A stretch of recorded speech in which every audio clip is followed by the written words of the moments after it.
கர்த்தர் மேல் உன் பாரத்தை வைத்துவிடு, அவர் உன்னை ஆதரிப்பார், நீதிமானை ஒருபோதும் தள்ளாட ஒட்டார். ஆமென்.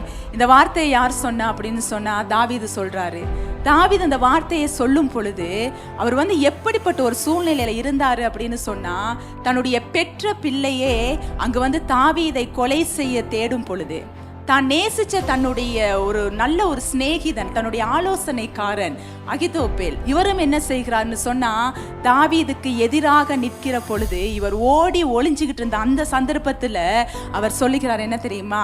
கர்த்தர் மேல் என் பாரத்தை நான் வைத்துட்டேன், அவர் தான் எனக்கு ஆதரவு, எந்த மனிதர்களிடமிருந்து எனக்கு ஆதரவு வரப்போறதல்ல, அது மாத்திரமல்ல நீதிமானை ஒருபோதும் தள்ளாட ஓட்டார். ஏன் தெரியுமா தாவீதுக்கு அவ்வளோ ஒரு தைரியம்? நான் நீதிமான்னு சொல்லி அவருக்கு தெரியும் நான் பாவம் செஞ்சேன் தான், ஆனா கர்த்தர் இப்பொழுது என்னை நீதிமானாய் மாற்றி இருக்கிறார். ஆமென். நீங்க எல்லாரும் நீதிமானா தான் இருக்கிறீங்க. சில வேளை சொல்லும் பொழுது நம்ம பாவின்னு சொல்றத குயிக்கா நம்ம ஒத்துக்குவோம், ஆனா அந்த நீதிமான் அப்படின்னு சொல்றத நமக்கு சொல்ல ஒரு மாதிரி இருக்கும்.